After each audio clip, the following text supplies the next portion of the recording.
London, 1817.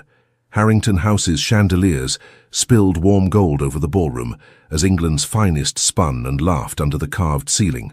Half hidden behind a potted fern, Miss Harriet Donovan observed with cool composure. At 26, she knew how to disappear and still seem perfectly agreeable.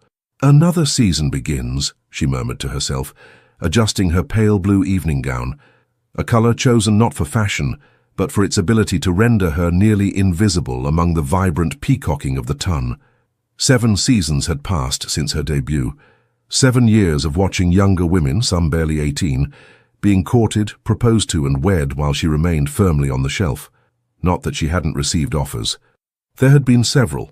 The gambling-addicted son of a baron, 2 merchants' sons seeking entry to higher society, and an elderly viscount whose breath smelled perpetually of pickled herring. Her father, the Earl of Westfield, approached with 2 glasses of champagne, offering one to his daughter. "You look pensive tonight, my dear," Robert Donovan said, his kind eyes crinkling at the corners. Despite his distinguished position, he had always been a gentle soul, more concerned with his daughter's happiness than her status. "Merely observing, father," Harriet replied, accepting the glass. "Lady Catherine's eldest just secured Lord Bentley's son. That makes 3 engagements announced this evening." Her father sighed. "Your mother worries." "Mother always worries," Harriet said with a small smile. "But you needn't concern yourself. I've made peace with my future." "As the companion to your Aunt Philippa?" He frowned. "That was never the life we envisioned for you." "She's not so terrible," Harriet said, though they both knew her eccentric aunt's household in Bath was a place of last resort, the final destination for unmarried nieces with nowhere else to go. Across the room, Harriet's gaze landed on an unfamiliar figure. Tall and imposing, the gentleman stood a head above most others. His attire, though impeccable, lacked the ostentatious embellishments favored by society dandies. Instead, his power seemed to emanate from within, an effortless authority that commanded attention without demanding it. "Who is that?" she asked her father.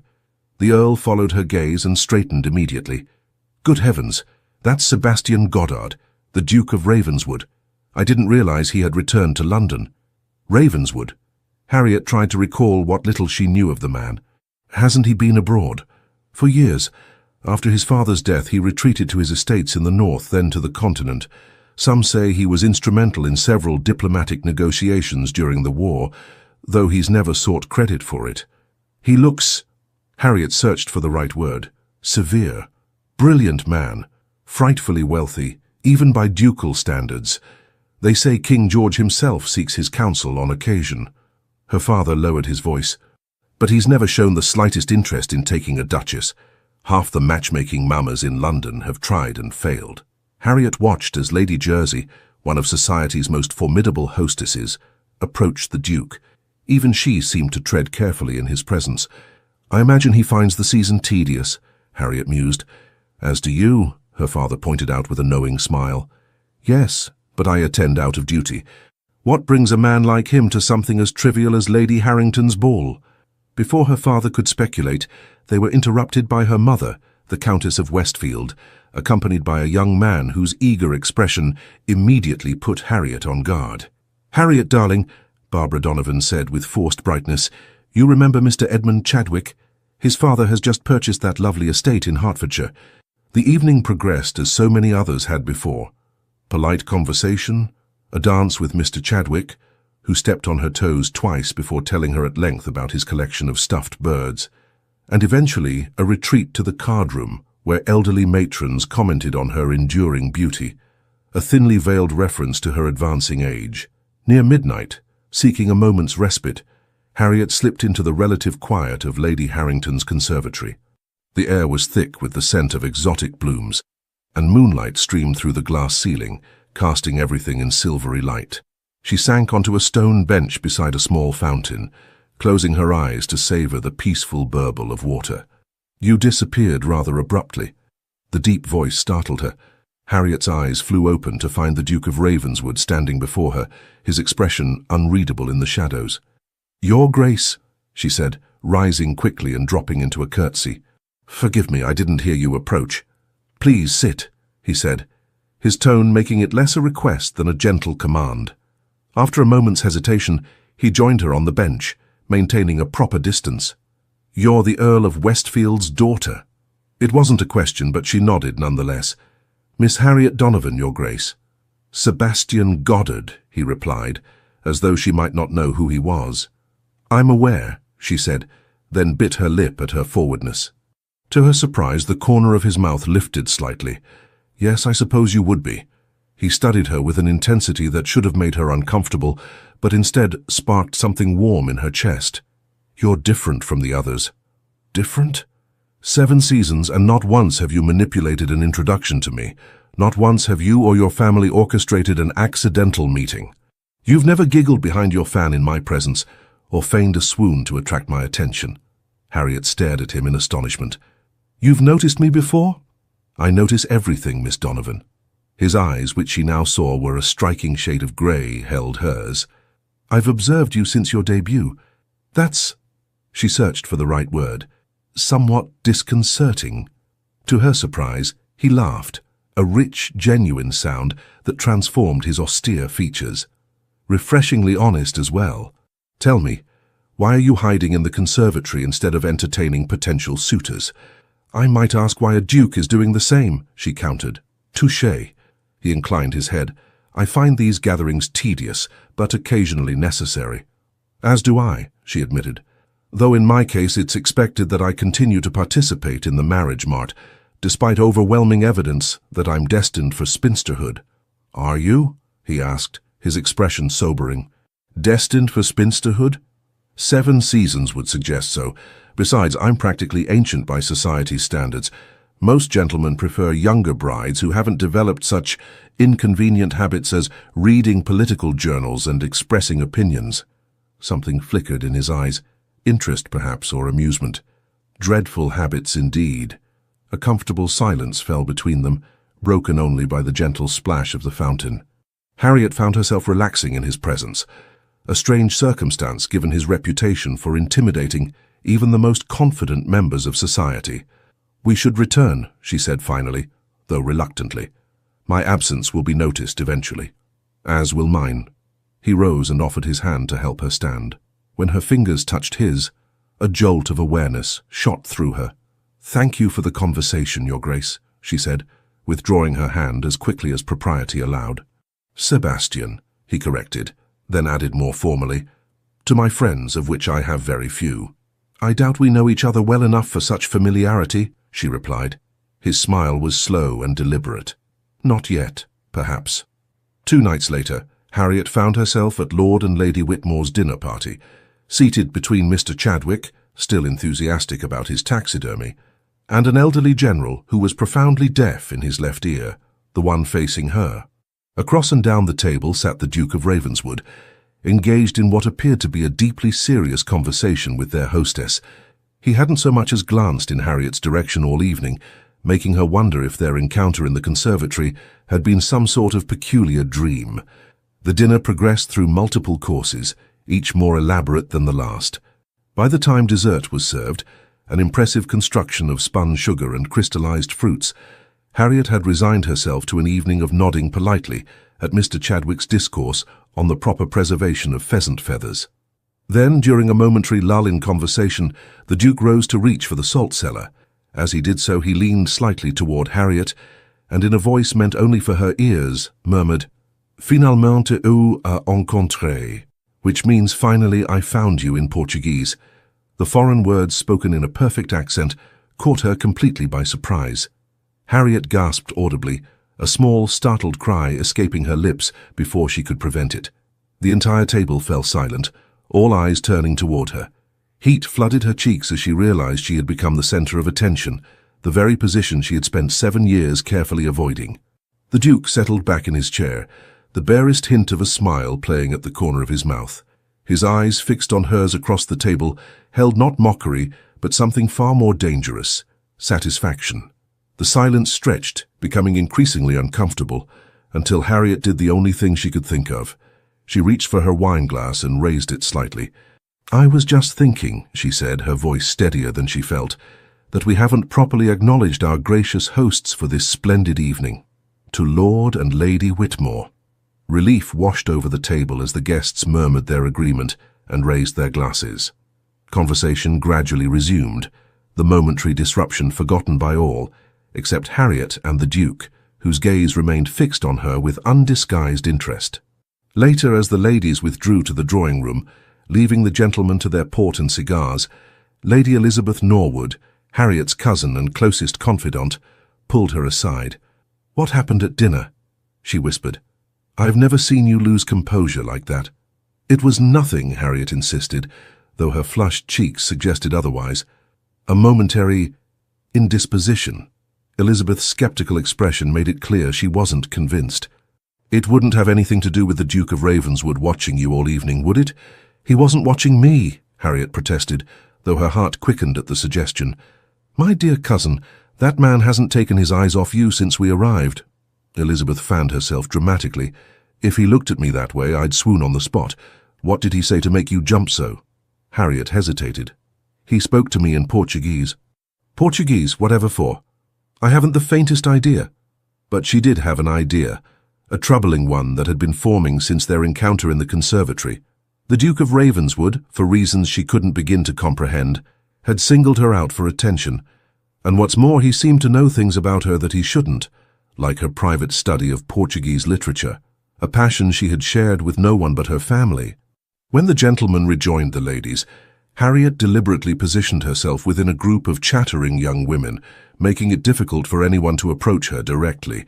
She felt the Duke's presence the moment he entered the room, an awareness that both thrilled and unsettled her. To her relief, he made no attempt to seek her out, instead engaging Lord Whitmore in what appeared to be a serious discussion near the fireplace. Only once did his gaze find hers across the room, and the intensity she found there made her breath catch. As the evening drew to a close, Harriet and her parents prepared to depart. They were in the entrance hall, waiting for their carriage to be brought round, when the Duke appeared at her elbow. "Miss Donovan," he said with a formal bow, "I trust you enjoyed the evening." "It was memorable, Your Grace," she replied carefully. "Indeed." That almost smile again. "I hope I didn't discomfort you at dinner." "Not at all," she lied, "though I admit to curiosity about your choice of language." "Do you? How interesting." His eyes gleamed with something that might have been amusement. "Perhaps next time I'll speak in Italian. I understand you're quite fluent." Before she could respond to this new evidence of his inexplicable knowledge of her, he bowed again and turned to her father. "Westfield, a pleasure as always. I wonder if I might call on you tomorrow. There's a matter I wish to discuss." Harriet's father looked startled but quickly recovered. "Of course, Your Grace. We'd be honored."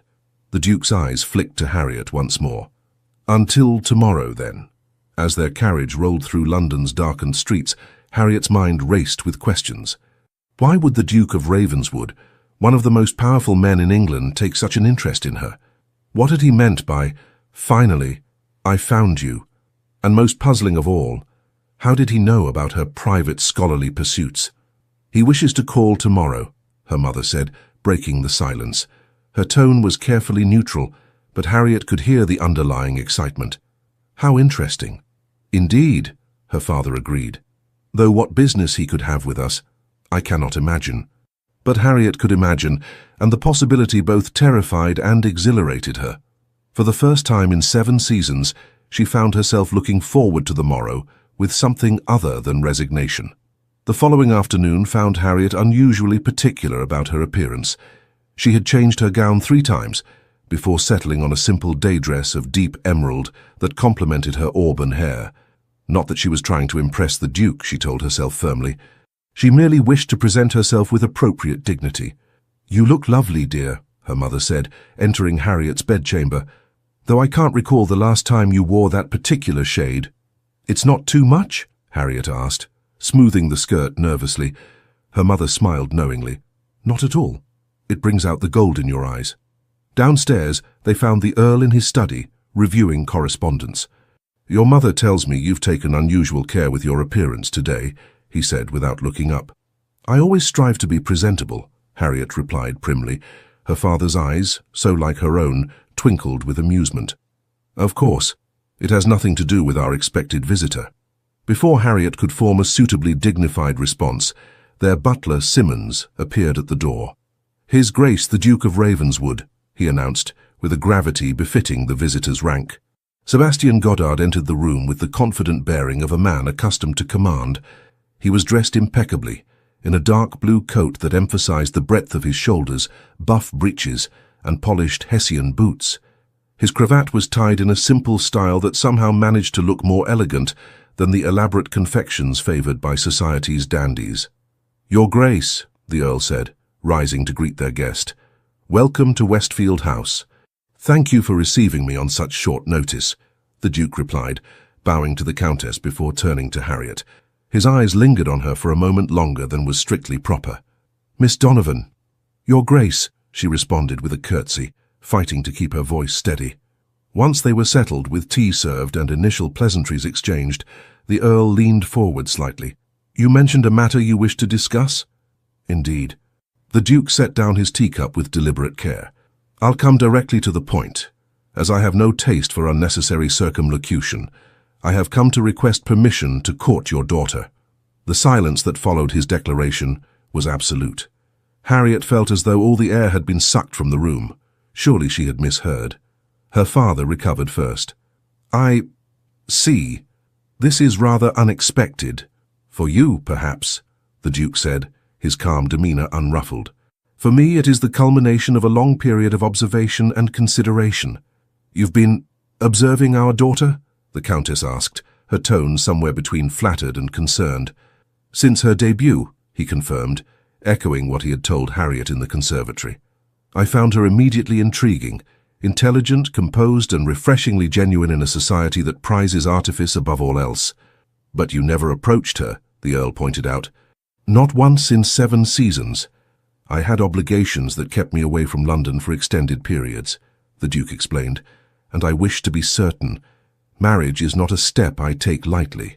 "Marriage?" Harriet blurted, finding her voice at last. "Your Grace, we've scarcely exchanged 24 sentences."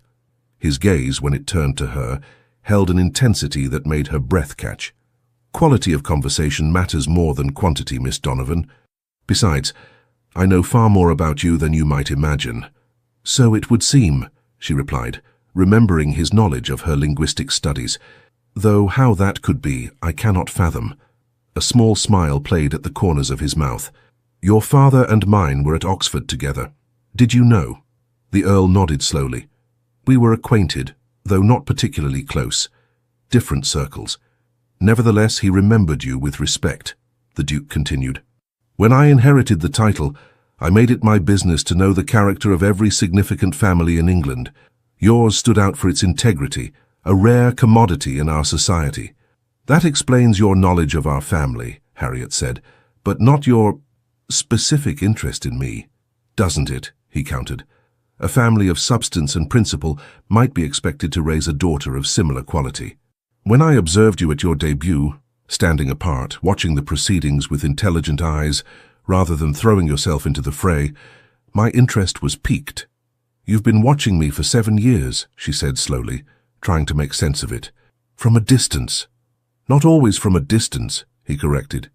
"We've been in the same room on numerous occasions. You attended the Millingham's Musicale in 14, where you demonstrated remarkable patience during Lady Caroline's butchering of Mozart. You visit the British Museum on the first Tuesday of each month, where you linger longest in the antiquities section. And you walk in Hyde Park every morning when the weather permits, accompanied only by your lady's maid." Harriet stared at him, unnerved by this catalogue of her movements. "Your Grace, forgive me, but this borders on impropriety," he suggested. "Perhaps, but I assure you my interest has always been honourable." "It's rather unconventional," her father said diplomatically. "I am an unconventional man, my lord." The Duke's tone remained even. "And your daughter, if you'll forgive my presumption, is an unconventional woman. She reads Wollstonecraft and Portuguese poetry. She corresponds with scholars under her father's name because they wouldn't take a woman's intellect seriously. She has rejected multiple offers of marriage because she values her independence and intelligence too much to sacrifice them for security alone." Harriet's parents exchanged startled glances. Even they hadn't known the full extent of her scholarly pursuits. "How could you possibly know all this?" Harriet demanded. a mixture of indignation and fascination coursing through her.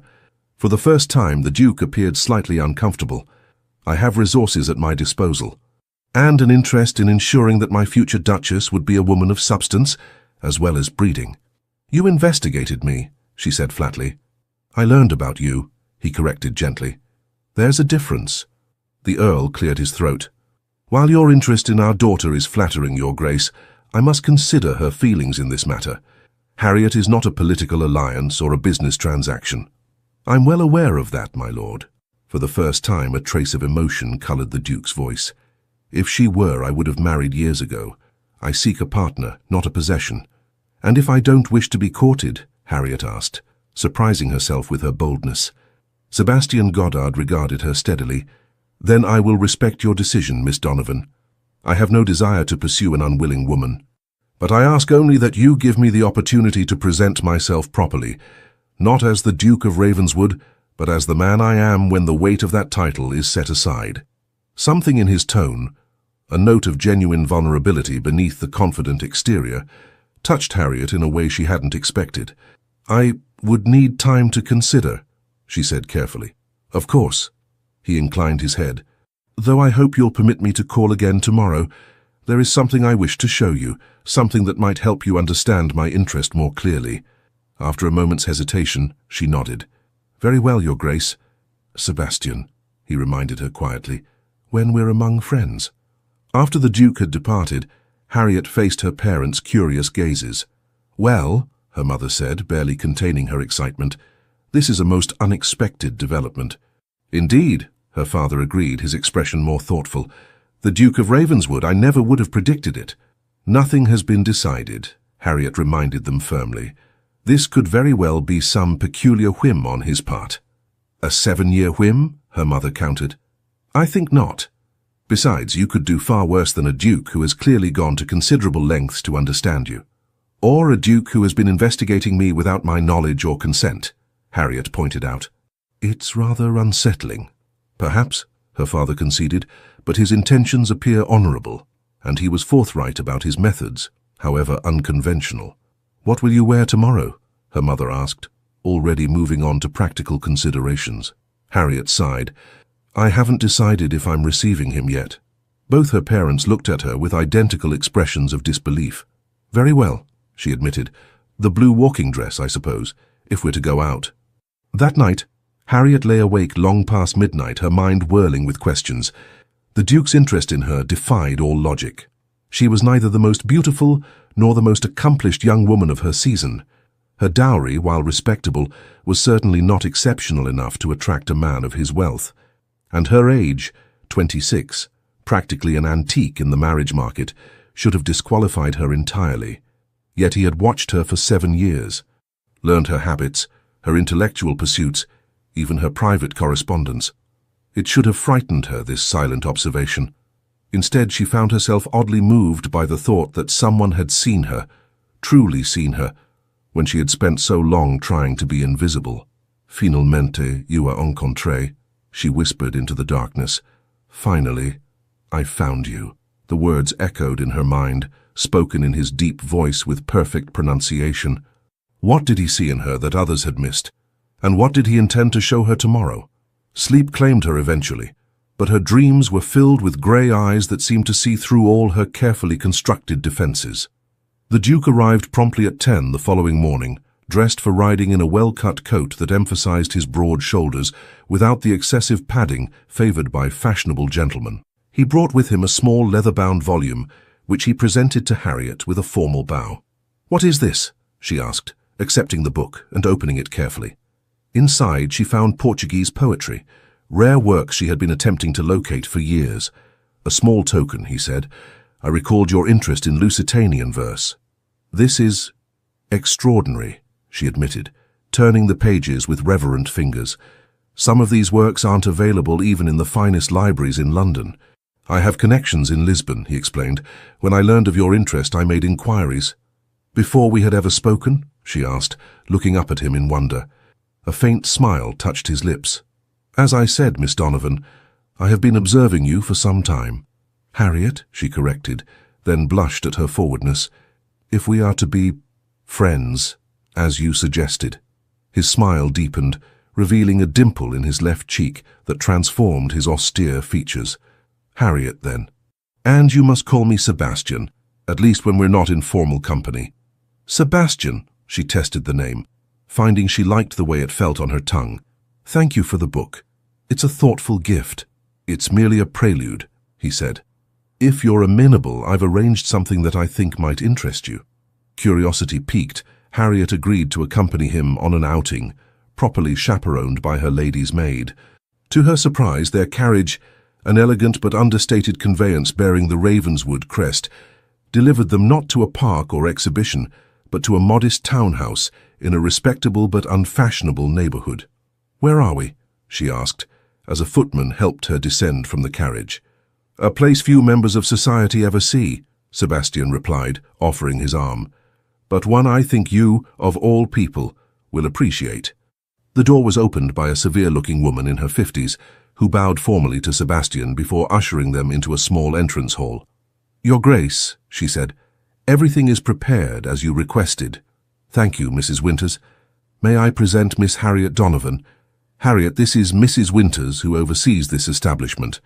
The woman curtsied to Harriet. An honor, Miss Donovan. We've heard much about you. Before Harriet could inquire exactly what they had heard, Sebastian guided her through to a large, well-lit room where a most extraordinary sight greeted her. A dozen young women, ranging in age from perhaps 14 to 20, seated at desks with books open before them. At the front of the room, a bespectacled gentleman was explaining what appeared to be a mathematical concept. The lesson paused as they entered, the girls rising respectfully. Please continue, Sebastian said with a wave of his hand. We'll observe from the back. As the lesson resumed, he leaned close to whisper in Harriet's ear. What do you see? Girls? Studying mathematics, she replied, mystified. Advanced mathematics by the look of it. Indeed. There was a note of pride in his voice. And in the next room they study natural philosophy. In another, languages and literature, including your beloved Portuguese. I don't understand, she admitted. What is this place? A school, he said simply, for girls of intelligence and potential who lack the advantages of birth or fortune. Harriet looked around with new eyes, noting the quality of the books, the excellent lighting, the comfortable but practical furnishings. You established this? 5 years ago. His expression was serious now, all traces of the aristocratic hauteur he wore in society gone. After my sister died. Your sister? Harriet echoed, surprised. She had never heard mention of a sister. Eleanor, he said softly, brilliant, much like you. She had a mind for mathematics that would have put Cambridge scholars to shame had she been born male and permitted to study there. Understanding began to dawn. This school is in her memory. Yes. His grey eyes held hers. She died young, just 20, of a fever. Before she did, she made me promise not to waste my position and privilege. To use it to make a difference, particularly for women of intellect who are so often overlooked or actively discouraged. That's why you noticed me, Harriet said slowly. I reminded you of her. In some ways, he acknowledged, but my interest in you is entirely different, I assure you. The intensity of his gaze left no doubt as to his meaning. They moved through the school, Sebastian introducing her to teachers and students alike, all of whom clearly held him in high regard. It was a side of the Duke that society never saw. Warm, engaged, genuinely invested in these young women's futures. We provide not only education but connections, he explained, as they observed a class on proper business correspondence. Many of our graduates have secured positions as governesses in good families or as companions to elderly ladies of quality. Some have even gone on to establish small businesses of their own, a lending library, a milliner's shop, a translation service. It's remarkable, Harriet said, genuinely impressed. But why keep it secret? This could serve as an example to others of your station. Sebastian's expression darkened slightly. Society is not ready to accept women's education so openly, particularly among the lower classes. There are those who would see this as dangerous, a disruption of the natural order. My position protects the school, but only if it remains relatively unknown. And now you've shown it to me, she said, understanding the significance of his trust. Why? He led her to a small private sitting room where tea had been laid out. Once they were seated, with her maid positioned discreetly by the door, he leaned forward. "Because I wanted you to understand why I've watched you all these years," he said frankly. "When I saw you at your debut, calm, observant, clearly possessing a mind that society had no real use for, I recognized something of Eleanor in you. But as I learned more, I came to appreciate you for yourself. So your interest began as a project?" Harriet asked, trying to keep the disappointment from her voice. "Another intelligent woman to save from society's limitations?" "No," he said firmly. "My admiration was immediate and personal. But I needed to be sure that you were as I perceived you to be, a woman of substance who would not merely tolerate my unconventional interests, but share them. A potential partner, not just in marriage but in purpose." Harriet considered this, turning the teacup in her hands. "You speak of marriage so easily, yet we scarcely know each other, don't we?" His smile was gentle. "I know that you rise early to read before the house is awake, that you prefer coffee to tea, but drink the latter because your mother disapproves of the former as unladylike, that you keep a journal in which you write not gossip or romantic fantasies, but observations on society, politics, and literature that would rival any published critic." She stared at him, torn between indignation at this invasion of privacy and a strange growing warmth at being so thoroughly seen and understood. "And what do I know of you?" she challenged, "beyond your title and this secret philanthropy?" "A fair question." He set down his cup. "What would you like to know?" "Everything," she said simply. And so he told her of his childhood at Ravenswood Hall, his education at Eton and Oxford, his father's early death that thrust the dukedom upon him at just 24, of diplomatic missions during the war that could never be publicly acknowledged, of his frustration with society's emphasis on appearance over substance, of his determination to use his position for meaningful change rather than mere self-indulgence. "I have never fit comfortably within Ton society," he admitted. "I find most of its preoccupations trivial and its conversations insipid, which is why, when I observed you standing apart at that first ball, watching the proceedings with that same mixture of tolerance and detachment that I felt myself, you immediately caught my attention. And you've been watching me ever since," she mused, "gathering information, learning my habits and interests." "I prefer to think of it as coming to know you," he corrected gently, "in the only way available to me, given the constraints of society and my own responsibilities that kept me often from London." "Why not approach me directly?" she asked, the question that had been burning in her mind since his first declaration. Sebastian looked slightly uncomfortable for the first time. "At first it was because I wasn't certain. Marriage for someone in my position is not merely a personal choice but a political and social one. I needed to be sure." "And later?" she pressed. "Later, I was afraid," he admitted, the confession clearly costing him. "Afraid that the woman I had built in my mind, the Harriet Donovan I had come to admire from afar, might not match the reality, that you might be disappointed in me, or I in you, that the connection I imagined might not exist when we actually conversed." His honesty touched her deeply. This powerful man, feared and respected throughout England, admitting to fear of rejection by her, a spinster of 7 seasons whom society had long since dismissed. "And now?" she asked softly. "Having spoken with me, do you find the reality disappointing?" His eyes, when they met hers, held such warmth that it stole her breath. "Quite the opposite. The reality of you, Harriet Donovan, far exceeds even my most hopeful imaginings." A silence fell between them, charged with possibility. "I still have many questions," she said finally. "Of course, and I promise to answer them all, in time." He hesitated, then reached across to take her hand.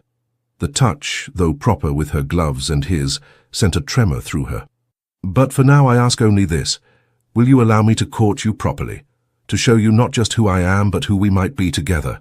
Harriet looked into his eyes, intelligent, intense, and now vulnerable in a way she would never have expected from the formidable Duke of Ravenswood, and made her decision. "Yes," she said simply, "I would like that very much. Sebastian." His answering smile was like the sun breaking through clouds, transforming his severe features into something breathtaking in its beauty and warmth. As they left the school, returning to the carriage that would take them back to the world of society and its rigid expectations, Harriet felt as though she had stepped into an entirely new life, one where she was not invisible or overlooked, but seen, valued, and perhaps even cherished. "What happens now?" she asked as the carriage rolled through London streets. "Now," Sebastian said, his eyes gleaming with a mixture of satisfaction and anticipation. "We scandalize society by dancing together at Lady Richmond's ball tomorrow night." "Is that wise?" she asked, though the prospect sent a thrill through her. "It will cause talk." "Let them talk," he replied with a dismissive wave. "I've never cared for society's opinion, and I suspect you haven't either. Besides," he added with a hint of mischief that made him look years younger, "I've waited 7 years to dance with you, Harriet Donovan. I don't intend to wait a day longer." Lady Richmond's annual spring ball was the highlight of the London season, an event where reputations were made or broken with a single invitation, or lack thereof. The ballroom was a sea of silk and satin, jewels catching the light of 1,000 candles, as England's elite maneuvered for position and advantage. Harriet entered on her father's arm, her mother following close behind. For the first time in 7 seasons, she felt a flutter of genuine anticipation rather than dutiful resignation. "You look beautiful tonight, my dear," her father murmured, as they paused at the entrance to the ballroom. She had chosen her gown with unusual care, a silk creation in deep sapphire blue that complemented her auburn hair and fair complexion. It was more daring than her usual selections, with an embroidered bodice that emphasized her slender waist and a neckline that, while still entirely proper, was lower than she typically favored. "Thank you, father," she replied, scanning the crowd with greater interest than she had shown in years. She spotted him immediately, standing near a column, his height and bearing setting him apart from the crowd. Sebastian wore formal evening attire, the severe black and white somehow more striking on him than the colorful finery adorning other gentlemen. As if sensing her presence, he turned, his eyes finding hers across the crowded room. The intensity of his gaze, even at a distance, sent a shiver down her spine. He inclined his head slightly in acknowledgement, the barest hint of a smile playing at the corners of his mouth. "The Duke has arrived, I see," her mother observed with poorly concealed excitement. Since Sebastian's declaration of intent to court Harriet, the Countess had vacillated between disbelief and delight. "How attentive he looks." "Indeed," her father agreed, his tone more measured. Though pleased by the match, the Earl remained cautious, concerned about the scrutiny his daughter would face as the object of the Duke's sudden interest. They moved further into the ballroom, accepting greetings from acquaintances. Harriet noted the speculative glances cast her way. Word of Sebastian's visit to Westfield House had clearly spread.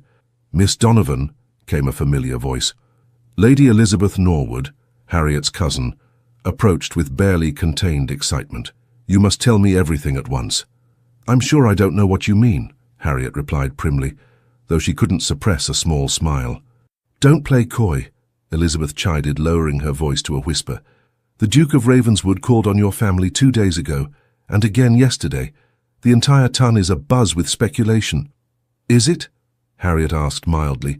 "How tedious for them to have so little of interest in their own lives," Elizabeth laughed.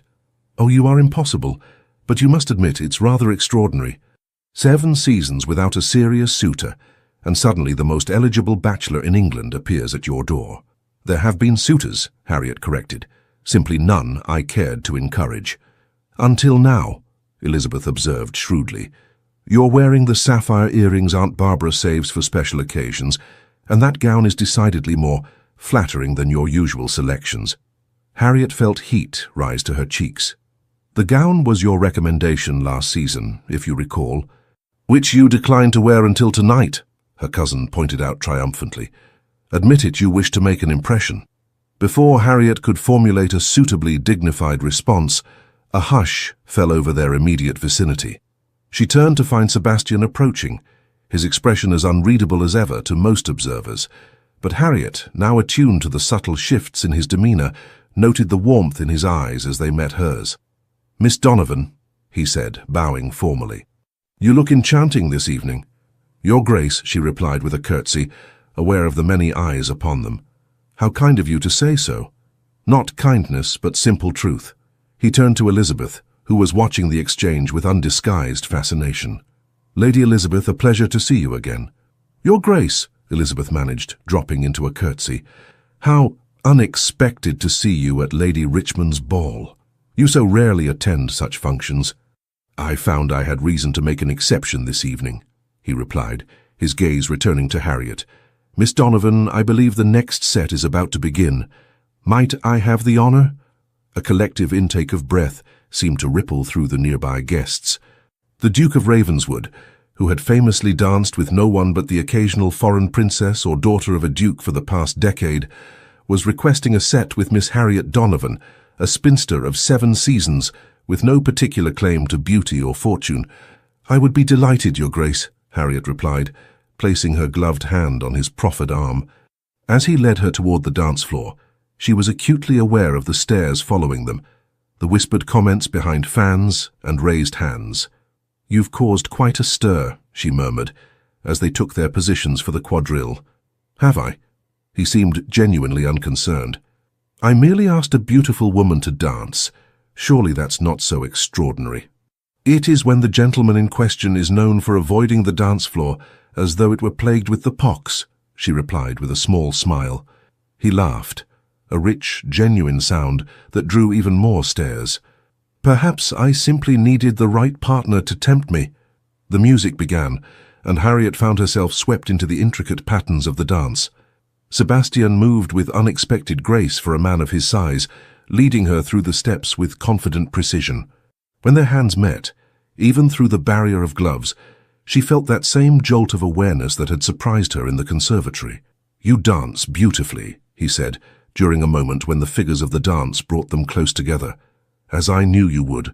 "You seem very certain of many things about me," she observed, for a man who claimed to fear disappointment in the reality. His lips quirked in that almost smile that was becoming increasingly familiar. "Some things one can observe from a distance. The grace with which you move, for instance, the intelligence in your eyes, the gentle firmness with which you declined Lord Hathaway's son when he stepped on your hem and tore it at the Millingham's ball 3 seasons ago." "You saw that?" she asked, surprised. She had forgotten the incident entirely. "I told you, Harriet," he said, his voice dropping to an intimate murmur as they circled each other.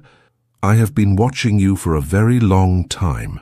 The dance separated them again, but his words lingered, warming her from within despite the impropriety of such open admiration. When the set ended, Sebastian escorted her back to her mother's side, where a small crowd of acquaintances had gathered, clearly hoping to glean some insight into this unexpected development. "Your Grace," Lady Whitmore said, her tone overly bright, "how delightful to see you so engaged in the festivities." "Indeed," he replied non-committally. "Miss Donovan is an excellent partner." "How unexpected," Lady Jersey commented, her sharp eyes moving between Sebastian and Harriet. As one of society's primary arbiters, her opinion could make or break a reputation. "I wasn't aware you were acquainted." "Our families have known each other for years," Sebastian said smoothly. "The Earl and my late father were at Oxford together." This was true, if somewhat misleading in its implication of a long-standing connection between the families. "How fascinating," Lady Jersey replied, clearly unconvinced. "And yet I don't recall seeing you dance with Miss Donovan in previous seasons." "My loss entirely," Sebastian said with a slight bow to Harriet. "A mistake I intend to rectify this evening, if Miss Donovan will honor me with another set later." "I would be pleased to, Your Grace," Harriet replied, amazed at her own composure in the face of such scrutiny. As the evening progressed, Sebastian remained attentive, claiming Harriet for 2 more dances, a waltz during which his hand at her waist sent shivers up her spine, and a country dance that allowed for brief snatches of private conversation. Between sets, he brought her refreshments and introduced her to several of his closest associates, treating her with a deference that left no doubt as to his serious intentions. Not everyone viewed the developing relationship with approval. Harriet became aware of whispers following her around the ballroom, speculation about what arts she had employed to capture the interest of England's most eligible bachelor, insinuations that her family must have engineered some form of compromise, and unkind comments about a desperate spinster, clutching at one final chance for matrimony. During a moment when Sebastian had been drawn into conversation with Lord Liverpool, Harriet retreated to a quiet alcove, needing a moment to compose herself. The weight of society's attention, after years of comfortable invisibility, was more taxing than she had anticipated. "Miss Donovan," came a familiar voice. "What a spectacle you've made of yourself this evening." Harriet turned to find Lady Caroline Berkeley, a contemporary from her debut season, who had married a wealthy baronet in her first year out. Never particularly friendly, Caroline had grown increasingly bitter over the years as her beauty faded and her marriage proved less advantageous than anticipated.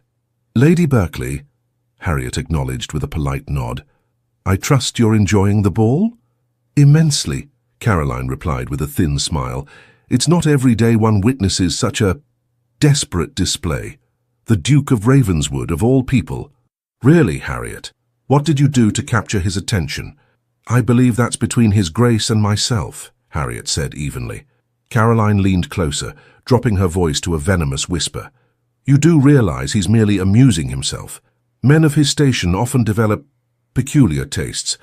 The challenge of the overlooked spinster, perhaps. But he won't marry you, my dear. He can't possibly." Though the words stung, Harriet maintained her composure. "So how fortunate that I have your expertise on the Duke's intentions to guide me. I had only his direct statements to rely upon." Caroline's eyes narrowed. "You always did think yourself above the rest of us with your books and languages. But a pretty face and a fresh young body will always trump intelligence in a man's eyes, and you, my dear, possess neither." Before Harriet could respond to this cruelty, a deep voice interrupted them. "Lady Berkeley," Sebastian said, his tone glacial. "I trust you're not monopolizing Miss Donovan's attention. I believe we're engaged for the next set." Caroline paled, clearly uncertain how much he had overheard. "Your Grace," she managed, dropping into a curtsy. "I was just reminiscing with Miss Donovan about our debut season, such a long time ago now." "Indeed," he replied coldly, "if you'll excuse us." Taking Harriet's arm, he led her away from the alcove, his expression thunderous. "What did she say to upset you?" he asked once they were out of earshot. "Nothing of consequence," Harriet assured him, though the barbs had struck deeper than she cared to admit. "Merely the predictable reactions of society to anything unexpected." Sebastian's jaw tightened. "I heard enough to guess the rest. She suggested I couldn't possibly have serious intentions toward you." "Something to that effect," Harriet acknowledged. "And do you believe her?" he asked, stopping to face her directly, his grey eyes intense. "I don't know what to believe," she admitted honestly. "This is all so sudden, so unexpected. A week ago, I was resigned to spinsterhood and a future as my aunt's companion. Now the most sought-after bachelor in England claims to have been watching me for years, speaks to me in Portuguese, shows me his secret school, and dances with me 3 times at the most important ball of the season. It's rather a lot to comprehend." His expression softened. "I understand, and I've done you no favors by being so public in my attentions before you've had time to adjust to them privately. For that I apologize." "There's no need," she assured him. "I'm simply unaccustomed to being the center of attention." "Would you prefer we leave?" he asked. "I have no wish to distress you." Harriet considered the offer, tempted by the thought of escaping the curious stares and malicious whispers. But then she recalled Caroline's smug certainty that Sebastian couldn't possibly be serious about someone like her. Something stubborn kindled in her chest. "No," she said firmly. "We will stay, and we will dance again, if you're still willing." A slow smile spread across his face. A full, genuine smile this time, not the restrained, almost smile he usually allowed himself. More than willing. As they took their places for the next set, Harriet felt a curious sense of liberation. Let them stare. Let them whisper. For the first time in her life, she was precisely where she wanted to be with a man who saw her, truly saw her, when everyone else had looked past her for years. The evening continued, a blend of exhilaration and scrutiny that left Harriet both exhausted and strangely energized by the time her father signaled that they should depart. Sebastian escorted them to their carriage, bowing over Harriet's hand with a lingering touch that sent warmth coursing through her. "Until tomorrow," he murmured for her ears alone. "Tomorrow," she echoed, pleasantly surprised. "I thought perhaps a drive in the park, if the weather permits," he suggested. "I find I'm increasingly impatient for your company." The admission, so simply stated, touched her deeply. "I would like that very much." As their carriage rolled away, Harriet caught a final glimpse of him standing on the steps of Lady Richmond's townhouse, his tall figure illuminated by the torches flanking the entrance. He was watching her departure with an intensity that made her heart flutter in a most undignified manner for a woman of 26. "Well," her mother said once they were underway, barely containing her excitement, "that was most promising." "The Duke seemed quite attentive," her father agreed, though his tone held a note of caution. "Perhaps too attentive, given how recently you've become acquainted."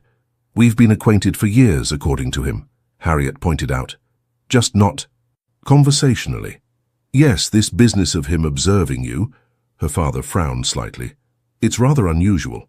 "Everything about the situation is unusual," Harriet acknowledged, "but I find I don't mind it as much as I perhaps should." Her mother reached across to pat her hand. "Of course you don't. He's a duke, my dear. And not just any duke. The Duke of Ravenswood, a man of immense wealth and influence." "That's not why I—" Harriet began, then stopped herself. How could she explain that it wasn't Sebastian's title or fortune that intrigued her, but the man himself? The intelligence in his grey eyes, the unexpected warmth of his smile when he allowed it to emerge, the passion with which he spoke of education and purpose, the vulnerability he had revealed in admitting his fears of disappointment. "I know, dear," her mother said, misinterpreting her hesitation. "It's all happening very quickly, but at 26, perhaps quick is best." "Your mother means well," her father said with a gentle smile. "But what matters is your happiness, Harriet. Do you believe the Duke could make you happy?" Harriet considered the question seriously. "I hardly know him," she said finally, "and yet I feel as though he knows me, sees me in a way no one else ever has." "Then I suggest you take the time to know him in return," her father advised. "A courtship, even an expedited one, should allow for that." Over the following weeks, Harriet discovered that there was indeed much more to Sebastian Goddard than the austere, forbidding Duke of Ravenswood that society knew. Their daily drives in the park, always properly chaperoned, but still allowing for private conversation, revealed a man of profound intellect, dry wit, and surprising compassion. He spoke to her of his diplomatic work during the war, not the details which remained state secrets, but the principles that had guided him, a deep belief in justice, a commitment to preventing needless suffering, a vision of an England that lived up to its highest ideals rather than its basest impulses. She told him of her scholarly pursuits, her frustrations with the limitations placed on women, her dreams of meaningful contribution beyond the narrow confines of marriage and motherhood. Rather than dismissing these aspirations, as every other man of her acquaintance would have done, he engaged with them seriously, offering insights and occasionally challenging her assumptions in ways that led to spirited but respectful debates. Their courtship did not go unnoticed or unremarked upon. The Tun buzzed with speculation and gossip. Some, particularly those with unmarried daughters who had hoped to attract the Duke's attention, were openly hostile. Others were merely curious, watching the developing relationship with the avid interest of theatre-goers at a particularly unexpected play. Sebastian, true to his word, paid no attention to society's opinions. He called at Westfield House daily, escorted Harriet to exhibitions and concerts, and danced with her at every ball they attended. His preference for her company was so marked and so exclusive that within a fortnight the question was no longer whether he would offer for her, but when. "You've transformed the most confirmed bachelor in England," Elizabeth remarked during a morning call 3 weeks after Lady Richmond's ball. "The betting books at White's are heavily favouring an announcement before the end of the season." "How vulgar," Harriet replied, though without much heat. She had grown accustomed to being the subject of speculation. "And how presumptuous. His Grace has expressed interest in a courtship, nothing more." Elizabeth gave her a knowing look. "My dear cousin, the man has eyes for no one but you. He declined Lady Harrington's dinner invitation because you weren't included. He endured an entire evening of Lady Jersey's musical protégés screeching through Italian arias because you enjoy music. If that's not a man on the brink of a proposal, I don't know what is." Harriet couldn't deny the evidence of Sebastian's devotion, yet something held her back from fully embracing the possibility of a future as the Duchess of Ravenswood. Perhaps it was the lingering doubt planted by Caroline Berkeley's cruel words, or perhaps it was simply the speed with which her life had transformed from quiet resignation to the center of society's attention. That afternoon, Sebastian arrived for their customary drive with an air of barely suppressed excitement. "I have a proposition," he said once they were settled in his carriage, her maid positioned discreetly opposite them. "My estate in Derbyshire, Ravenswood Hall, is at its most beautiful in early summer. I thought perhaps you and your family might consider visiting for a week or two. Lady Harrington has agreed to act as hostess, to ensure all proprieties are observed." "Ravenswood Hall," Harriet echoed, surprised by the invitation. It was a significant step. An invitation to his ancestral home, with her family included, suggested serious intentions indeed. "I would like you to see it," he said, his expression earnest, "to know if you could be happy there." The implication was clear, and Harriet felt her heart quicken. I'll need to consult with my parents, of course." "Of course," he agreed. "But I hope they'll consent. There's something else I'd like to show you, something that exists only at Ravenswood." "Another secret school?" she asked with a small smile. His answering smile was warm. "Not exactly, but something I believe will help you understand why I've been so certain about you, even from a distance." Intrigued by the cryptic statement, Harriet broached the subject with her parents that evening. To her surprise, they had already received and accepted a formal invitation from Sebastian. "Lady Harrington will be there as hostess," her mother assured her, "along with several other respectable couples. Everything will be perfectly proper. And it will give us an opportunity to better know the Duke in his own environment," her father added, "to see how he manages his estate, how he treats his dependents. These things tell you far more about a man's character than his behavior in London drawing rooms." And so, a fortnight later, Harriet found herself in a well-sprung travelling carriage journeying north toward Derbyshire.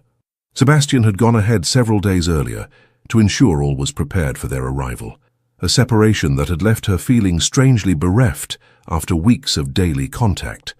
As they crossed into Derbyshire, the landscape changed, becoming more dramatic, rolling hills giving way to steeper inclines, lush valleys, and the occasional glimpse of rugged peaks in the distance. By the time they turned onto a private road marked with the Ravenswood crest, Harriet was filled with a mixture of anticipation and apprehension. Nothing, however, prepared her for her first sight of Ravenswood Hall.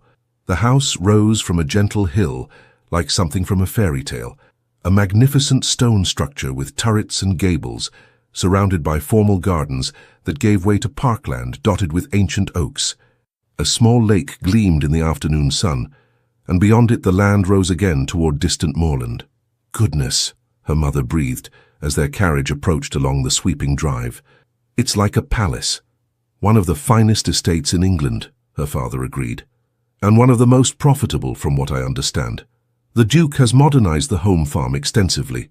Harriet barely registered their comments, her attention fixed on the figure standing at the top of the grand entrance steps. Even at a distance, she recognized Sebastian immediately. His height, his bearing, the way he stood perfectly still, yet somehow conveyed contained energy. As their carriage drew to a halt, a small army of livened servants appeared to assist with their arrival. Sebastian descended the steps to greet them personally, his usual reserve softened by evident pleasure. "Welcome to Ravenswood," he said, helping Harriet down from the carriage with gentle hands. "I trust your journey wasn't too fatiguing." "Not at all," she assured him, feeling unaccountably shy after their brief separation. "Your home is beautiful." "It's improved immeasurably with your presence," he replied quietly, offering his arm to escort her up the steps. The interior of Ravenswood Hall matched its impressive exterior, grand without being ostentatious, blending centuries of tradition with tasteful modern comforts. Lady Harrington greeted them in the entrance hall, along with several other guests who had arrived earlier. "Miss Donovan," Lady Harrington said with genuine warmth, "how delightful to have you join our little party. His Grace has spoken of nothing else since issuing the invitations." "You exaggerate, Lady Harrington," Sebastian protested mildly, though the fondness in his voice suggested a comfortable relationship. "I never exaggerate," the older woman replied with a wink at Harriet. "It would be most improper. Now, I'm sure our guests would appreciate time to refresh themselves after their journey. Shall we reconvene for tea in an hour?" Harriet was shown to an elegant suite of rooms in the east wing of the house, with windows overlooking the rose garden and, beyond it, the lake. The chambers had clearly been recently redecorated, with a color scheme of soft blues and greens that happened to be her favorites.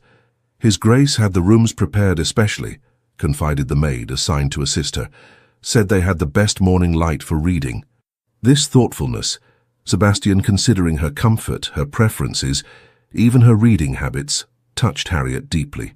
It was one thing to observe someone from a distance. It was quite another to translate that observation into such personalized consideration. After changing into a fresh gown, she joined the other guests for tea in a charming parlor overlooking the formal gardens. Sebastian introduced her to those she hadn't yet met: a retired general and his wife, a scholarly vicar from the nearby village, and his sister, and Sebastian's cousin, Lord Henry Goddard, a jovial man whose ready wit immediately put Harriet at ease. "So you're the one who's finally captured my inscrutable cousin," Lord Henry said with a mischievous grin. "The entire family is agog with curiosity. Sebastian's never brought a young lady to Ravenswood before." "Henry," Sebastian warned, though without much heat. "Well, it's true," his cousin protested. "We'd begun to fear you'd follow in Great-Uncle Percival's footsteps and retreat entirely into academia and eccentricity. He kept a badger as a pet, you know," he added to Harriet in a stage whisper. "Named it Aristotle and taught it to fetch his slippers." "I assure you, I have no intention of keeping badgers," Sebastian said dryly, "Aristotelian or otherwise." The exchange, so different from Sebastian's usual formal interactions in London, revealed yet another facet of the man, one capable of humour and warmth within the circle of those he trusted. Harriet found herself warming to Lord Henry immediately, recognizing in him an ally who might help her understand the more private aspects of Sebastian's character. After tea, Sebastian suggested a walk in the gardens, as the late afternoon sun had broken through earlier clouds. Harriet readily agreed, eager for some time alone with him after the journey. "You seem comfortable here," she observed, as they strolled along a gravel path bordered by immaculate flower beds. "More so than in London." "This is home," he said simply. "London is where I must be for business and political matters, but Ravenswood is where I can be myself." "And who is that?" she asked. "The man behind the ducal title?" He considered the question seriously. "Someone rather ordinary, I suspect, despite the extraordinary circumstances of birth and position. A man who values intelligence over beauty, substance over style, and purpose over pleasure. Though I'm not opposed to pleasure when it's meaningful," he added with a glance that sent heat rising to her cheeks. They walked in companionable silence for a time, eventually reaching a small Greek-inspired temple overlooking the lake. Inside, a stone bench offered a place to rest and admire the view. "I used to come here as a boy," Sebastian said, his voice softer with reminiscence, "when the lessons and expectations and responsibilities seemed too much. My father was a good man, but a demanding one. He saw the dukedom as a sacred trust, a position of both privilege and obligation." "And you share that view," Harriet observed. "I do." He turned to face her directly. "Which is why I've been so deliberate in my approach to marriage. The woman who becomes Duchess of Ravenswood doesn't just share my bed and bear my children, though I hope very much for both," he added, with a frankness that made Harriet blush again. "She shares the obligation, the trust, the purpose." "That's a heavy burden to place on a wife," she said carefully. "It is," he acknowledged, "which is why I've waited so long to find a woman who could bear it, not as a burden, but as a calling of her own." His grey eyes held hers, intense and searching. "Tomorrow, if you're willing, I'd like to show you what I mentioned in London, the thing that exists only at Ravenswood. It might help you understand why I've been so certain about you, even from a distance." Curiosity piqued. Harriet nodded. "I'd like that very much." The following morning dawned clear and bright. After breakfast, Sebastian led Harriet to a wing of the house she hadn't yet explored. They climbed a spiral staircase to a tower room with windows on all sides, offering panoramic views of the estate. "This was originally a watchtower," Sebastian explained, producing a key to unlock a heavy oak door. "Built in more turbulent times, my great-grandfather converted it to a more peaceful purpose." The door swung open to reveal a sight that took Harriet's breath away, a magnificent library, circular in shape, with shelves reaching from floor to ceiling on all sides. A gallery ran around the upper level, accessible by a delicate wrought-iron spiral staircase. Comfortable reading chairs were positioned near the windows, and a massive desk occupied the center of the room, covered with papers, books, and what appeared to be correspondence. The Ravenswood Library, Sebastian said with evident pride. Over 20,000 volumes collected by generations of my family. But it's not the books themselves I wanted to show you, remarkable though they are. He led her to a section of shelving partially concealed behind the desk. This is the family archive.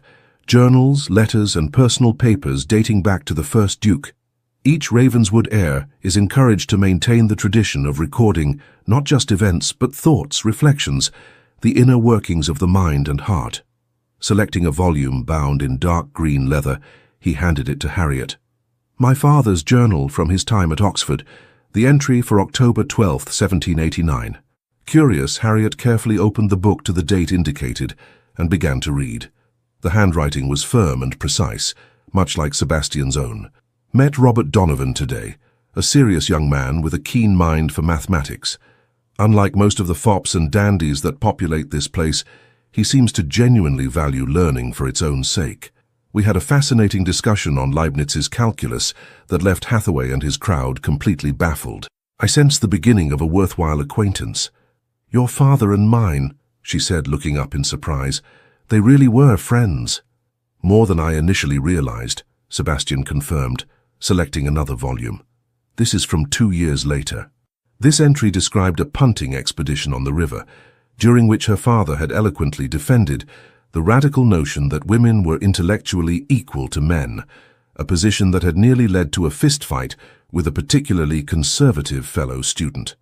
Donovan insists that his future daughters, should he be blessed with any, will receive the same education as any sons, the journal recorded. A progressive view that I find myself increasingly sympathetic to, despite my traditional upbringing. I had no idea, Harriet murmured, touched by this glimpse of her father's youthful idealism he had indeed put into practice in her education. There's more, Sebastian said, guiding her to a different shelf and selecting a slim volume bound in blue. This is from my own journal, kept during my first season in London after assuming the title. With hands that trembled slightly, Harriet opened it to the page he indicated. The entry was dated May 15, 1810, her debut ball. Endless parade of simpering debutantes tonight at the Hartington Ball. One exception, the Earl of Westfield's daughter, Miss Harriet Donovan. While the other young ladies fluttered and flirted, she observed the proceedings with intelligent eyes that missed nothing. There was something compelling about her composure, her quiet dignity amidst the social circus. When she did speak, primarily to her father, her expressions were animated, suggesting a lively mind behind the reserved demeanor. I find myself curious about her in a way I haven't been about any of the season's offerings. Perhaps because she reminds me of father's stories about her father, that same thoughtful quality, the sense of substance beneath the social veneer. Harriet stared at the page in wonder. You really did notice me, even then? I did, he confirmed. Though I wouldn't say I fell in love at first sight. Rather, I recognized something in you that resonated. A kindred spirit, perhaps. He guided her to a comfortable chair near the window, sitting opposite her. Over the years, my observations of you continued, recorded in these pages. Your dignity when faced with society's increasing dismissal as seasons passed without a match. Your intellectual pursuits, discovered through careful inquiry. Your kindness to those less fortunate, observed during your charity work at St. Bartholomew's Hospital. You documented all of this, Harriet asked, both flattered and slightly unnerved. Not in a systematic way, he assured her with a small smile. I'm not quite that obsessive, but yes, I noted impressions, observations, moments that confirmed my growing conviction that you were exceptional, not in the way society measures worth, but in the qualities I value most. He hesitated, then selected one final volume, newer than the others, its leather binding still fresh. This is from earlier this year, shortly before I determined to approach you directly. The entry was dated February 3rd, 1817. 7 years of observation, and still she intrigues me. Today at the British Museum, I watched Miss Donovan examine a newly arrived Egyptian artifact with such focused attention that the curator, thinking her a serious scholar rather than a society lady seeking entertainment, engaged her in detailed discussion about its provenance and significance. Her questions were insightful, her knowledge impressive.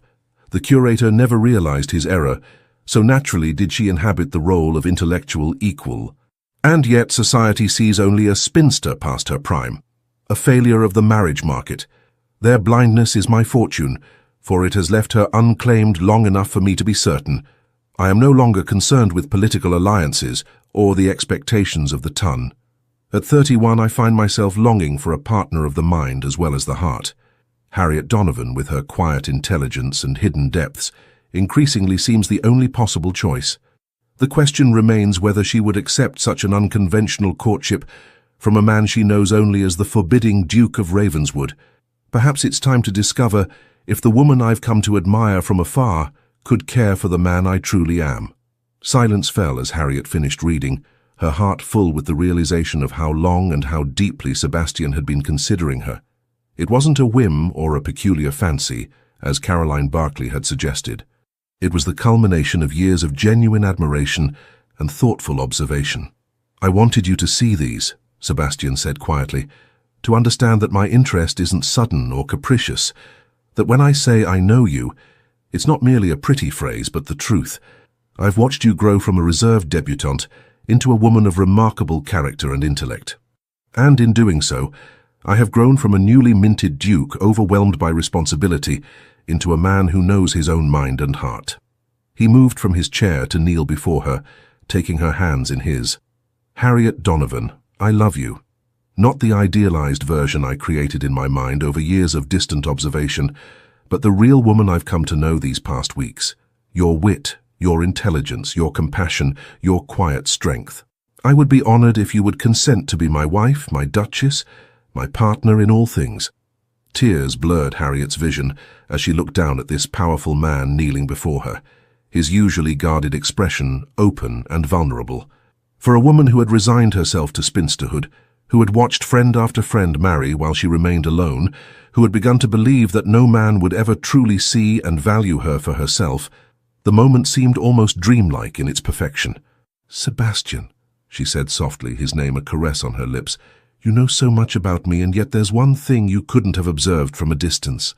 "What's that?" he asked, his grip on her hands tightening slightly. "That I have fallen completely, irrevocably in love with you," she confessed. "Not the Duke of Ravenswood that society knows, but the man you've allowed me to discover these past weeks. The man who builds schools for disadvantaged girls, who speaks Portuguese to surprise me, who remembers which books I linger over in the museum. Yes, Sebastian, yes, I will marry you." His face transformed with joy, years seeming to fall away, as he rose to pull her gently to her feet and into his arms. Their first kiss was tender, a sweet promise of deeper passion to come, but restrained by the respect he had always shown her. When they parted, both slightly breathless, Sebastian rested his forehead against hers. "Finalmente you a encontré," he murmured. "Finally I found you," she translated, smiling up at him. "But I think perhaps we found each other." The news of the engagement between His Grace, the Duke of Ravenswood, and Miss Harriet Donovan, daughter of the Earl of Westfield, was announced in the Morning Post the following week, setting London society abuzz with speculation and, in some quarters, consternation, that the most eligible bachelor in England had chosen a spinster of 7 seasons, a woman of unremarkable beauty and modest fortune, defied all conventional wisdom. "They're saying it won't last 6 months, Elizabeth reported during a visit to Westfield House, where Harriet had returned to prepare for the wedding. "That he'll tire of you once the novelty of an intelligent wife wears off, or that you've somehow tricked him, though no one can quite agree on how." "How flattering," Harriet remarked dryly, adjusting a piece of lace on the wedding gown being fitted by a seamstress. "And do you believe them?" "Of course not," her cousin replied indignantly. "Anyone who's seen the way he looks at you knows it's genuine, like you're the most fascinating creature he's ever encountered." "That's how he makes me feel," Harriet admitted softly, "as though everything about me, even the parts society deems undesirable in a woman, is precious to him." The wedding preparations proceeded with remarkable efficiency, guided by Sebastian's clear preference for a swift ceremony rather than a protracted engagement. The wedding itself would be held at Westminster Abbey, a privilege of Sebastian's rank that he insisted on exercising despite his usual dislike of ostentation. "If I must endure society's scrutiny," he told Harriet during one of his daily visits, I prefer to do so in a manner that leaves no doubt about the significance I attach to our union. You will enter the Abbey as Miss Donovan and emerge as the Duchess of Ravenswood with all the respect and deference that title commands." "I care nothing for the title," she assured him, touched by his protectiveness. "Only for the man who bears it." "Nevertheless," he said firmly, "I won't have anyone, from the highest peer to the lowest maid, doubting for a moment that you are my chosen Duchess, my equal in every way." The day of the wedding dawned clear and bright, as though even the notoriously fickle English weather recognized the significance of the occasion. Westminster Abbey was filled to capacity with peers of the realm, foreign dignitaries, and members of society who had secured invitations more from curiosity than genuine goodwill toward the couple. Harriet, waiting in a side chapel with her father, felt surprisingly calm. Her gown of ivory silk and Flemish lace was the most beautiful garment she had ever worn, designed by the finest modiste in London under the Countess's enthusiastic supervision. Her veil, secured with a diamond tiara that had belonged to Sebastian's mother, framed her face in a cloud of delicate tulle. "You look beautiful, my dear," the Earl said, his voice thick with emotion. "Far lovelier than any of those giggling debutantes who pitied you these past seasons." "Thank you, father," she replied, squeezing his hand, "for everything, for raising me to value my mind, for never forcing me to marry simply for security, for believing I deserved more." "You deserved everything," he said simply, "and remarkably it seems you've found it." The music swelled, signaling the beginning of the ceremony. As Harriet processed down the long aisle on her father's arm, she was aware of the hundreds of eyes upon her, the whispered comments, the speculative glances, but all faded to insignificance as her gaze found Sebastian waiting at the altar. He stood tall and straight, resplendent in formal attire that emphasized his impressive physique. But it was his expression that caught and held her attention, a look of such naked adoration, such undisguised joy, that it transformed his usually severe features into something almost boyish in its openness. The ceremony itself passed in a blur of solemn words, meaningful vows, and the warm pressure of Sebastian's hand holding hers. When the Archbishop pronounced them husband and wife, and Sebastian lifted her veil to claim his first kiss as her husband, Harriet felt a sense of rightness, of homecoming, that transcended the grandeur of their surroundings. The wedding breakfast that followed at Ravenswood House, the family's London residence, was a sumptuous affair attended by the most elite members of society. Harriet, now officially Her Grace the Duchess of Ravenswood, received congratulations with a composure that belied her inner amazement at the transformation of her circumstances. "You're doing splendidly," Sebastian murmured during a brief moment alone. "Every inch the Duchess." "I'm merely following your example," she replied with a small smile, maintaining dignity in the face of society's curiosity. "Not for much longer," he promised, his eyes darkening with an intensity that sent a shiver of anticipation through her. "Once the last guest departs, we'll be free to begin our life together properly." That life began in earnest later that evening, when their carriage crossed the threshold of Ravenswood Hall, after a journey made in companionable conversation, punctuated by increasingly intimate touches and glances. Sebastian had insisted on returning to his ancestral home rather than remaining in London for their wedding night, preferring privacy and personal significance over convention.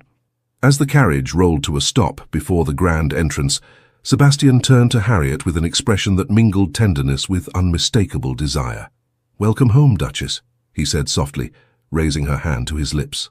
"Thank you, Duke," she replied with a smile that held equal measures of affection and nervous anticipation. The staff had been instructed to remain minimal and discreet. Only the butler greeted them at the door, informing them that a light supper had been laid in the Duchess's chambers and that the house was otherwise secured for the night. Sebastian dismissed him with thanks, then turned to Harriet with a question in his eyes. "May I?" he asked, gesturing toward her. Understanding his intent, she nodded, her breath catching as he swept her into his arms with surprising ease. Carrying her across the threshold and up the grand staircase, Sebastian spoke quietly, intimately. "I've imagined this moment more times than I care to admit," he confessed. "Bringing you home as my wife, my Duchess, my heart's companion." "And does the reality match your imagination?" she asked, her arms around his neck, her face close to his. "It exceeds it," he replied simply, "as you always have. The Duchess's chambers, Her chambers now had been transformed with flowers, candles, and subtle touches that spoke of careful planning. A fire burned in the grate despite the summer evening, casting a golden glow over the elegant furnishings. The bed, a magnificent four-poster draped in silk the color of champagne, dominated the room without overwhelming it. Sebastian set her gently on her feet, his hands lingering at her waist. "Are you hungry?" he asked. "The supper can wait if you'd prefer." "It can wait," she agreed softly, summoning courage she wasn't entirely sure she possessed. Though educated in the basic facts of marital relations, Harriet was acutely aware of her inexperience compared to Sebastian's presumed knowledge. As if sensing her thoughts, he took her hands in his. "We have all night," he assured her. "All our lives, in fact. There's no rush, no expectations beyond what feels right to both of us." The tenderness in his voice eased her nerves somewhat. "I want this," she said honestly. I've never—" "I know," he said, raising a hand to cup her cheek, "and I'm honored to be the one to show you. But you must promise to tell me if anything is uncomfortable or unwelcome. Our marriage will be built on honesty in all things, including this." His consideration, his patience, melted the last of Harriet's apprehension. Rising on tiptoe, she initiated a kiss that began gently but quickly deepened, as Sebastian responded with carefully restrained passion. What followed was a slow, sweet discovery of each other. Sebastian helped her out of her traveling dress with reverent hands, his breath catching audibly when she stood before him in only her thin chemise. In turn, she helped remove his coat and waistcoat, her fingers trembling slightly as they encountered the warm solidity of his chest through his shirt. "You're beautiful," he murmured, his grey eyes dark with desire as he drew her toward the bed. "More beautiful than I ever imagined." "As are you," she replied truthfully, amazed by the strength and grace of his form as he shed the last of his clothing. Their first joining was careful, tender, Sebastian mindful of her innocence and determined to ensure her pleasure before his own. He whispered endearments in both English and Portuguese as he guided her through the initial discomfort into a realm of sensation she had never imagined possible. Afterwards, lying in his arms with her head pillowed on his chest, Harriet felt a sense of completeness, of rightness, that transcended the physical act they had shared. "Happy?" Sebastian asked, pressing a kiss to her forehead. "Extraordinarily so," she confirmed, tilting her face up for a proper kiss. "Is it always like this?" His laugh was low and warm against her skin. "No," he said honestly. "This is exceptional, but I believe it will only improve as we learn each other more thoroughly." "A scientific approach," she teased. "Observation, experimentation, refinement of technique." "Precisely," he agreed, rolling her beneath him with playful intent. "And I've always been a dedicated scholar." The following weeks were a honeymoon in the truest sense, a time of discovery, of establishing patterns and preferences, of learning to live together as husband and wife. Sebastian introduced Harriet to every aspect of the estate, from the home farm, where he had implemented progressive agricultural methods, to the village school, where he had quietly funded improvements to education for both boys and girls. "I want you to feel this is truly your home," he explained as they rode across the estate one morning. "Not just as my wife, but as the Duchess of Ravenswood in your own right. These people, this land, they're your responsibility now as much as mine." "It's a little overwhelming," she admitted, "the scope of it all." "Which is why we approach it together," he replied. "Your intelligence, your compassion, your fresh perspective, they're exactly what Ravenswood needs, what I need." As summer gave way to autumn, they established a rhythm to their life together. Mornings were spent on estate business, with Harriet gradually assuming responsibilities that suited her skills and interests. She took particular interest in the village school and in establishing a lending library for tenant families, while Sebastian focused on agricultural improvements and broader political matters that occasionally required correspondence with London. Afternoons often found them in the Tower Library, reading or working on separate projects, but sharing the comfortable silence of two people entirely at ease in each other's presence. Sometimes Sebastian would read aloud from Portuguese poetry, his deep voice bringing the words to life in a way that made Harriet fall in love with him all over again. Evenings were for more intimate pleasures. Conversations by the fire, music in the drawing room where Harriet played the pianoforte, while Sebastian listened with evident appreciation, and ultimately the increasingly passionate exploration of each other in the privacy of their bedchamber. "I never imagined marriage could be like this," Harriet confessed one night as they lay entwined, the sweat of their lovemaking cooling on their skin. "So equal, so consuming." "Nor did I," Sebastian admitted, trailing his fingers along the curve of her spine. "I expected compatibility, respect, perhaps even affection in time. But this consuming passion, this sense that you're essential to my very being, this exceeds all expectation." As winter approached, they reluctantly prepared to return to London for the opening of Parliament, where Sebastian's position required his attendance. The prospect of facing society as a married couple, of Harriet taking her place as the Duchess of Ravenswood, in the very circles that had once dismissed her, brought a mixture of apprehension and anticipation. "They'll be watching for any sign of discord," Sebastian warned as their carriage approached London. "Any hint that our marriage isn't as fulfilling as it appears." "Let them watch," Harriet replied with newfound confidence. "What they see will only confound them further." Their arrival in the capital caused the stir Sebastian had predicted.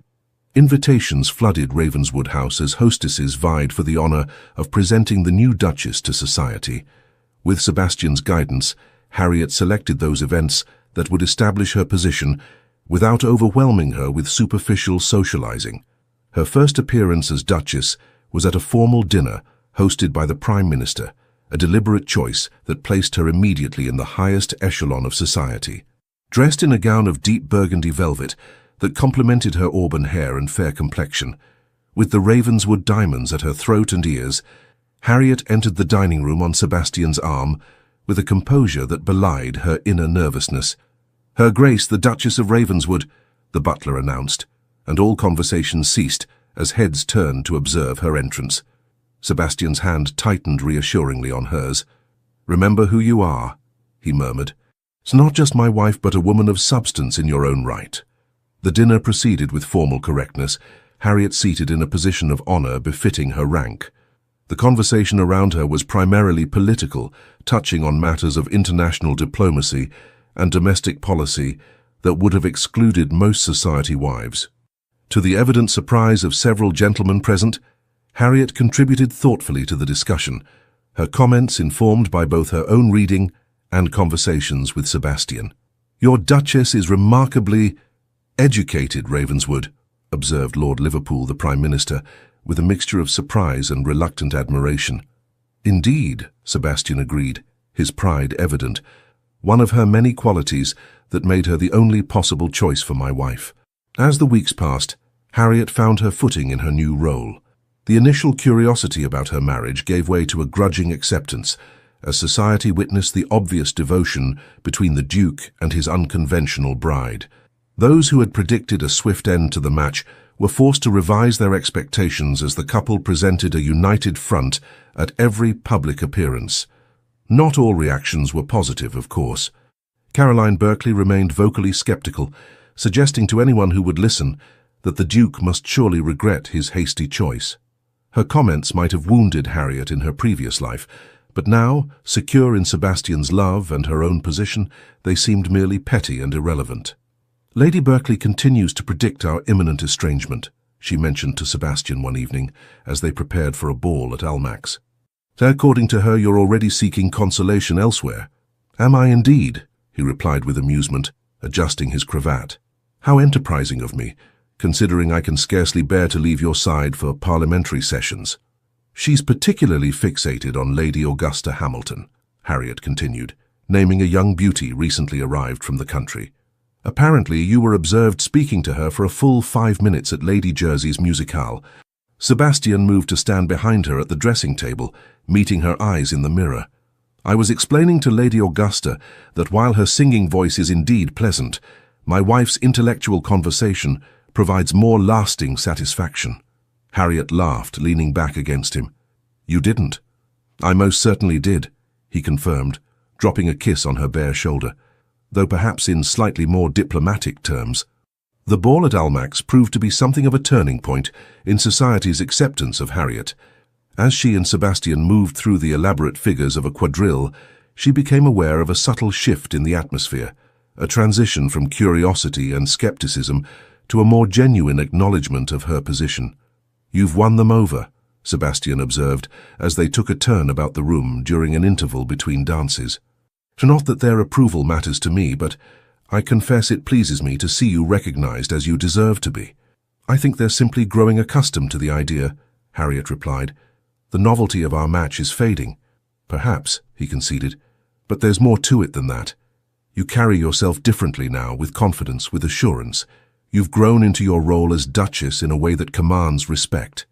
It was true, Harriet realized.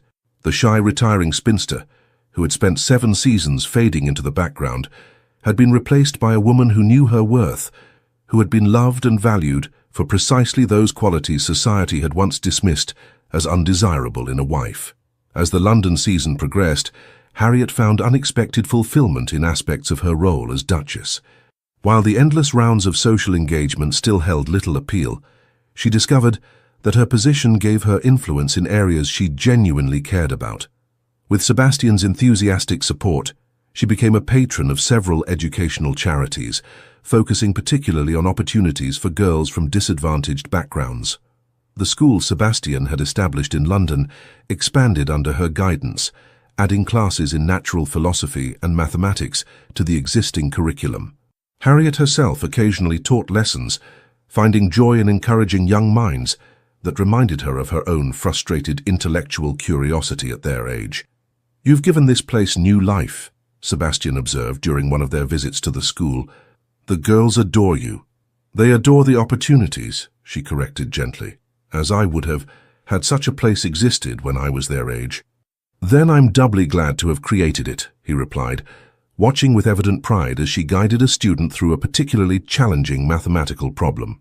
Their partnership extended beyond philanthropic endeavors.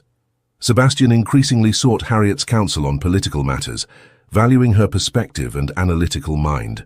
When an important diplomatic negotiation required his presence in Vienna, he insisted on Harriet accompanying him, an unusual step for a peer of the realm, but one that reflected his genuine desire for her companionship and input. "My father would have consulted only other men of his rank," Sebastian admitted as they journeyed across Europe, "but I find your insights often perceive nuances that others miss." "Perhaps because I spent so many years observing from the sidelines," Harriet suggested.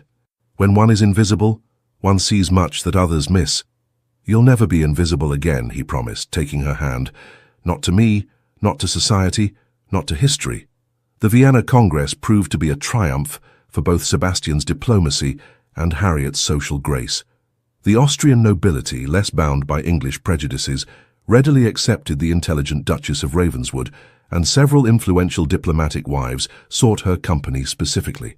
"You charm them without trying," Sebastian observed, after a particularly successful dinner, where Harriet had conversed fluently in German with a Prussian minister whose goodwill was crucial to their negotiations. "Simply by being yourself, thoughtful, well-informed, genuinely interested in their perspectives." "I am interested," she said simply. "These are fascinating times, and we're privileged to witness them from a position of influence."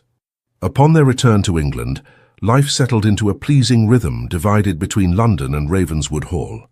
Their first wedding anniversary was celebrated quietly at the estate, with only family and closest friends in attendance, a marked contrast to the public spectacle of their wedding, but far more in keeping with their private preferences. "Happy?" Sebastian asked, as they strolled through the rose garden after their guests had departed. "Immeasurably so," Harriet replied, leaning into his embrace, "though I confess there's one aspect of our life together that I'm eager to expand." "And what might that be, Duchess?" he inquired, his arms tightening around her. "Our family," she said softly. "I find myself increasingly drawn to the idea of children. A son with your grey eyes and commanding presence, perhaps, or a daughter with a mind as keen as yours." Sebastian's face transformed with joy as he understood her meaning. "You're with child?" Harriet nodded, her own happiness reflected in his expression. "The doctor confirmed it yesterday. We should expect an heir to Ravenswood by winter's end." He lifted her in a careful embrace, spinning her gently before setting her back on her feet. "My brilliant, wonderful Harriet," he murmured against her hair. Every day you give me new reasons to thank whatever fate or providence led me to notice you all those years ago. Finalmente eu encontrei, she whispered, reversing his Portuguese phrase from their courtship. Finally, I found you. And I, you, he replied, kissing her with a tenderness that spoke volumes about the depth of his love. Always and forever, my heart's perfect match. The news of the Duchess's condition spread quickly through society, adding final legitimacy to a marriage that had begun with such widespread skepticism. Even Caroline Berkeley was forced to acknowledge that the Duke appeared genuinely delighted by the prospect of fatherhood, his attentiveness to his wife increasing rather than diminishing as her pregnancy progressed. By the time their son was born, a healthy, robust boy with his father's grey eyes and his mother's determined expression, the story of their unconventional courtship had become something of a romantic legend.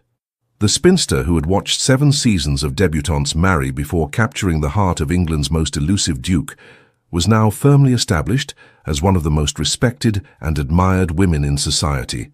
"He has your chin," Sebastian observed as they sat together by the nursery fire, watching their infant son sleep peacefully in his cradle. "And I suspect your stubborn nature."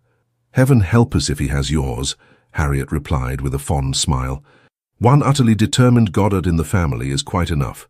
Says the woman who refused 3 proposals before accepting mine," he teased, drawing her closer to his side. "I was waiting for the right one," she said simply. "As were you." Sebastian pressed a kiss to her temple, and found her against all odds and expectations, the woman who saw beyond the Duke to the man beneath, the woman who matched me in mind and heart, the woman who watched others marry for 7 long years, Harriet mused, until the most powerful Duke in England whispered, "I found you and changed everything." "Not everything," he corrected gently. "You were always extraordinary, Harriet. I merely had the good fortune to recognize it when others failed to see past convention." As their son stirred and began to fuss, Sebastian lifted him carefully from the cradle, cradling him with a tenderness that melted Harriet's heart anew. Watching them together, the powerful Duke and the tiny heir already forming a bond that would shape the future of Ravenswood, she reflected on the strange, wonderful journey that had brought her here, from Wallflower to Duchess, from resigned spinster to beloved wife, from observer of others' happiness to creator of her own. "What are you thinking?" Sebastian asked, noting her contemplative expression. "That some things are worth waiting 7 seasons for," she replied with a smile that conveyed all the love and contentment in her heart. "That sometimes the most powerful love stories begin with a whisper rather than a shout." "Finalmente eu a encontrei," he murmured, echoing the words that had begun their journey together. "And I found you," she replied, joining him to complete their family circle, "for always and forever." The end. Dear listener, in the quiet moment after our story ends, I invite you to close your eyes and picture Sebastian's library, that magnificent circular room filled with generations of wisdom, hidden away in a tower where few ever ventured. Like that special sanctuary, you too hold within you a lifetime of extraordinary stories that many never see. Your hands have held babies who are now parents themselves. Your eyes have witnessed technological marvels transform from impossible dreams to everyday conveniences. Your heart has expanded, broken, healed, and grown stronger through loves found and lost. What a magnificent journey you've traveled. Society often speaks as if life's greatest adventures belong to the young, but they miss the profound truth. It is you who now possesses the freedom that youth can only imagine. You've earned the liberty to speak your mind without apology, to wear what brings you comfort, to befriend whom you choose, and to spend your precious time exactly as you wish. When Harriet heard those Portuguese words, she discovered someone had been seeing her all along. But you don't need a duke to recognize your worth. The wisdom in your soul and the stories in your heart are treasures beyond measure, waiting for you to acknowledge them yourself. Tonight, as you settle into rest, remember this: the most beautiful quality you possess is not one that diminishes with time but grows more luminous, your authenticity. You have earned the right to be unapologetically yourself. What freedom, what power! Sleep will come easier when you recognize that tomorrow isn't a burden to carry, but a gift to unwrap at your own pace. The dawn brings not obligations, but opportunities to share your unique light with a world that needs exactly what only you can give. Your perspective, your kindness, your particular way of seeing beauty where others might miss it. You're not just surviving each day. You are a living library of experience, a testament to resilience, a masterpiece still being painted with each sunrise. Rest peacefully in that knowledge tonight. With all our gratitude, Legends of the Fall team. Thank you so much for staying with us until the very end. We hope this story warmed your heart, stirred your soul, and reminded you that love, true, deep, soul-seeing love, can arrive when you least expect it. If you felt moved, please like this video, leave a comment, and share it with someone you care about. And most importantly, subscribe to our channel to stay with us on this beautiful journey. Your support means everything to us. It helps us stay inspired to bring you more stories filled with love, redemption, and soul-stirring twists. At the end of this video, you'll see a suggestion for another one of our original tales. Click it and be surprised by another emotional and unforgettable story. Thank you for being here, the Legends of the Fall team.